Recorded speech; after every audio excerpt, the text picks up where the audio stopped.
Assalamualaikum warahmatullahi wabarakatuh. Perkenalkan, nama saya Halimatus Sadiah, NIM 223100030.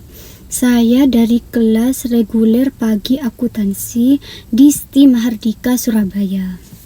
Baik, di sini saya akan membahas tentang kasus penipuan jual beli all-shop yang sering terjadi pada saat ini. Kan kalian tidak asing kan pada kasus tersebut?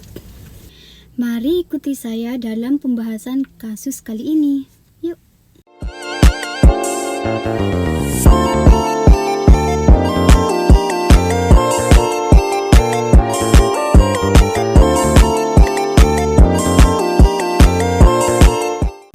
Oke teman-teman, di sini saya akan membahas kasus penipuan jual beli all-shop, dan sudah ada beberapa korban kok dalam kasus ini, dan saya juga memiliki beberapa video dalam penipuan ini.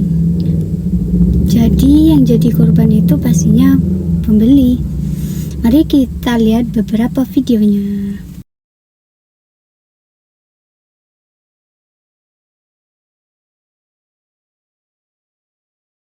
Yang saya alami itu penipuan jual beli online, barang mobil sih gitu. Kita ditipu, tapi ditipunya itu perantara gitu loh Mas. Itu penipuannya melalui marketplace apa sih Mbak? Marketplace Facebook. Mungkin modus yang dilakukan pihak penipu itu seperti apa? Saya beli melalui online, terus pindah ke WhatsApp. Online itu dari Facebook itu tadi pindah ke WhatsApp. Terus waktu saya menerima unitnya dan setelah transfer, ternyata yang saya temui itu bukan saudara dari yang jualan di marketplace itu tadi, dan itu ternyata orang asing gitu, dan uang saya itu dibawa kabur sama yang punya akun di marketplace itu tadi. Untuk pemilik mobil ada tanggung jawab tidak Pak? Kalau untuk pemilik mobil ada tanggung jawab, dan dia ngasih ini uang 15. Posisinya di mana? Di Polda. Polda. Itu polisi ya. Nominal yang di berapa Mbak? 95. Kendaraan yang dijadikan transaksi apa sih itu? Mobil Ayla 12R manual.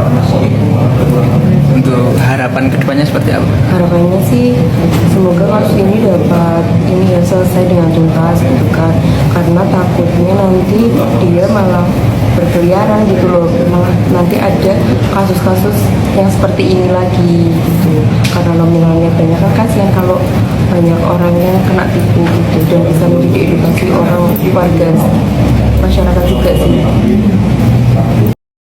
Aku mau cerita fix aku baru kena penipuan. Jadi kalau biasanya aku melihat orang-orang COD itu barangnya dikirim gak sesuai, ini beda cerita. Jadi aku ini nggak order apa-apa. Jadi waktu Sabtu kemarin itu ada WA kurir yang bilangnya itu ya Kak Putri, Kak ini ada barang yang akan sampai di toko kakak dan COD senilai 107.000 gitu. Nah aku oke-oke aja, kenapa? Karena aku lagi ngerjain sampel-sampel produk buat lebaran 2024 besok. Jadi kayak sampel bahan, sampel rajut, sampel aksesoris, terus tester dari segala macam. Karena memang biasanya dibebankan ke aku, jadi sampelnya gratis, aku yang bayar ongkir. Nah waktu itu aku juga nggak 107.000 gitu loh guys. Anyway, aku kalau beli barang yang turunnya di toko, aku selalu transfer duluan, jadi nggak pernah COD, dan nggak bisa pakai uang toko dulu, jadi harus lunas gitu loh. Nah pas aku buka isiannya kayak begini doang. Nah udah tuh abis pulang dari jemput Gelsi les, aku mampir ke toko, aku nanya ke anak-anak, mana sampel aku? Mereka cuma ngasih paketan ini yang warna pink nih, ada gini ya kan? Nah terus aku buka, kalian tahu nggak isinya apa? Kayak gini doang, dan aku tuh nggak pernah pesen apapun gitu loh.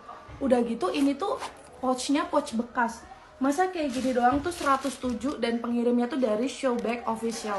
Di sini tuh ada tulisannya. Aku cari tuh search dia di Shopee, Tokped, Lazada, nggak ada sama sekali. Nomor WhatsAppnya aku telepon nggak bisa. Bahkan mas kurirnya aku kontak kan. Mas aku tuh nggak pesen barang ini loh. Harusnya kalau memang nggak pesen tadi ditolak aja kak gitu. Jadi ini tuh kayaknya bentuknya memang dia itu ngambil data kita sebagai pembeli untuk dikumpulin gitu semuanya.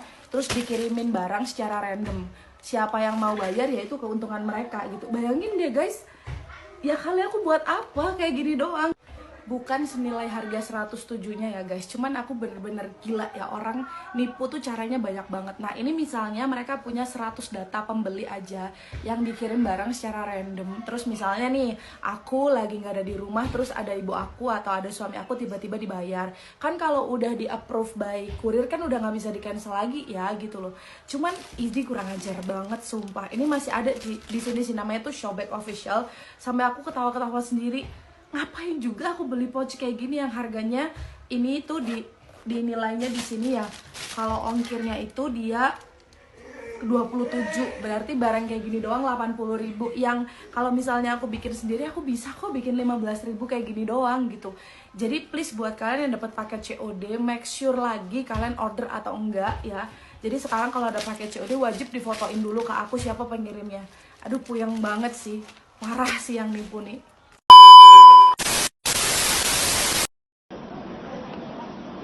Sejumlah korban mengalami penipuan dengan modus menjual minyak goreng melapor ke Mapolrestro Depok, Jawa Barat, Jumat siang. Sebelumnya para korban telah mendatangi rumah pelaku, namun pelaku tidak berada di rumah hingga menghubungi nomor telepon pelaku yang hingga saat ini tidak ada jawaban. Iya memang awalnya tuh dari pertama PO ya, PO minyak sampai saat ini nggak turun gitu dengan harga yang murah. Pertamanya lancar dikasih sama pelaku ini kan. Terus kita mulai resah pas ke-9 di bulan September. Orang nggak turun, sedangkan uang masuk terus dari itu. Walaupun BPKB-nya nggak ada sampai saat ini, jadi udah pegelan nagih-nagihnya gitu. Kalau saya beras jadi ngirim 20 ton, terus ada juga Bang Amri, toko sembako yang di di Jalan Baru di situ ya. Dia juga tertipu 50 juta sama temennya yang dari Pamulang 80 juta. Kalau kita itu yang bertiga adalah supplier. Pelaku tidak hanya menjual minyak goreng murah, namun pelaku juga melakukan penipuan sembako murah kepada sejumlah korban lainnya. Menurut sejumlah korban, mereka telah bekerja sama dengan pelaku pada tahun 2019 lalu. Namun pada bulan September 2021 lalu, pelaku menghilang setelah puluhan korban menyetorkan uang. Nah, itu dia teman-teman beberapa videonya. Oh iya, apakah ada beberapa komentar dari penjual all shop tentang kasus penipuan itu? Tenang aja, pasti ada kok. Kita sebagai seller udah kirim barang, tapi konsumen malah playing victim dengan bikin video unboxing palsu. Hai para seller di Shopee, Tokopedia, TikTok, Marketplace apapun, please nonton video ini. Gimana caranya punya bukti yang kuat untuk bukti teman-teman banding jika terjadi kasus komplain konsumen yang membuat video unboxing palsu. Hai teman-teman, saya Aldi. Saya sudah 15 tahun berikhtiar di bidang sebagai entrepreneur. Belum bisa disebut profesional, tapi terus belajar dan sharing. Saat ini percaya sebagai CEO dari Sominer AK Group, sebuah grup usaha UMKM yang bergerak di bidang apotek, online shop, dan F&B yang dimitrakan dan sudah ada 100 cabang di 50 kota di seluruh Indonesia. Berbicara mengenai online shop, spesifik di bidang online shop, saya ini sudah dagang itu dari tahun 2014. Dulu masih zamannya Facebook. Nggak terlalu banyak kendala dari sisi seller gitu ya.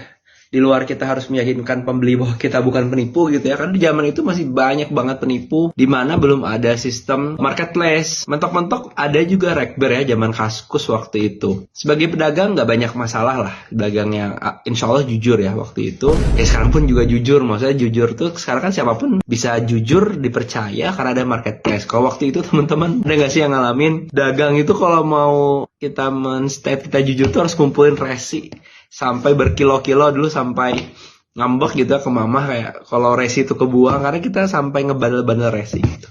Oke, skip dulu intermezzonya. Jadi sekarang itu dengan adanya marketplace, kita tuh penjual tuh mau sebesar apapun kredibilitas kita, marketplace akan memandang semua seller sama gitu ya. Akhirnya ketika kita udah berusaha jujur, kita kirim barang yang sesuai. Tapi ketika konsumen itu playing victim, konsumen yang nipu lah ya.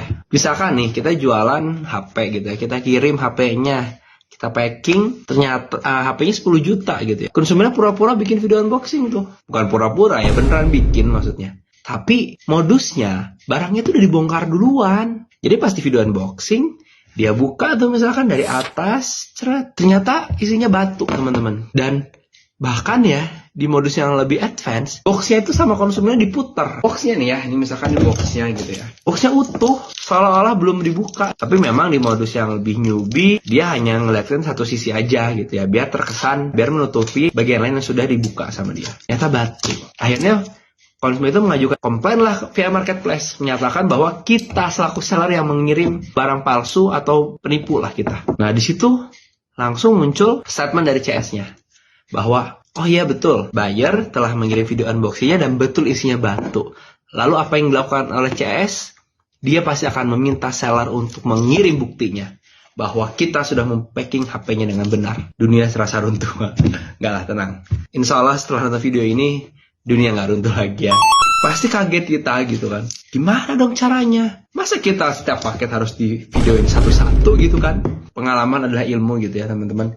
Kebetulan saya juga ada pengalaman di bidang ekspedisi gitu ya. Pernah sebagai agen JNT. Di JNT itu fitur trackingnya itu dia mengandalkan CCTV dan sistem. CCTV untuk mengcover semua kegiatannya. Sistem untuk men-tracking detail jam, menit, detik kejadiannya. Jadi seller nggak perlu sebenarnya resi direkam satu-satu. Kayak gini deh, saya jadiin itu. Jadi opsi pertama, teman-teman rekam videonya satu-satu. Sediakan untuk teman-teman yang saya nggak bicara nih toko skala kecil ya. Kalau toko skala kecil ya udahlah, sama ownernya juga cukup gitu ya semua aktivitas. Saya bicara skala besar, siapkan satu tim yang memang bagian dokumentasi. Jadi tim itulah yang memvideokan setiap proses packingnya. Kalau memang internal teman-teman HP-nya itu penuh, teman-teman bisa manfaatkan aplikasi Telegram. Karena Telegram itu setahu saya dia storage-nya unlimited dan selamanya gitu ya.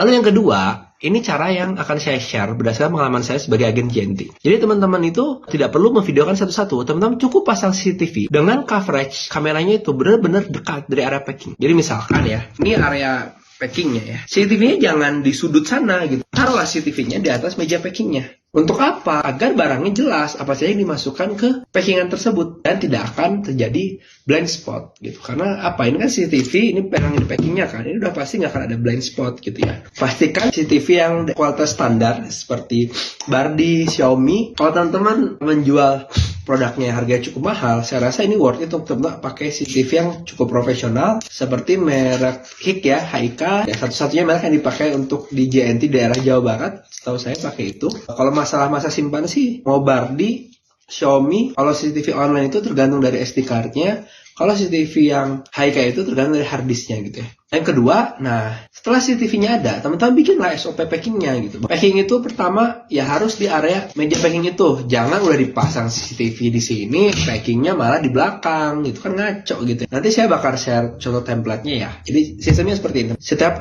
packing wajib input data di Google Sheet yang sudah kita sediakan. Pertama, nomor resi, nomor orderannya, yang kedua nomor resinya, yang ketiga waktu mulai packing, yang terakhir waktu selesai packing, lalu nama PIC packingnya.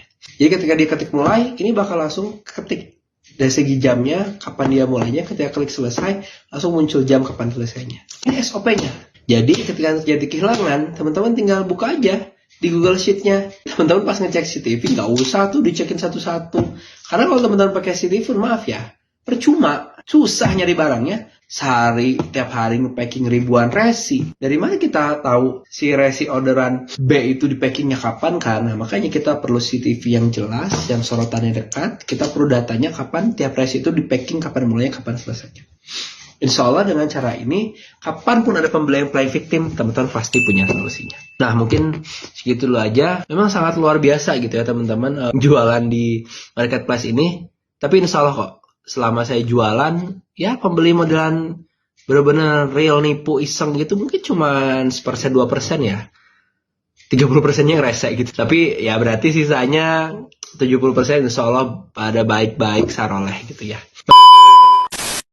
Baik teman-teman, jadi kesimpulannya pada video saya kali ini, menurut saya ya teman-teman, berbelanjalah pada all shop yang sudah 100% keamanannya.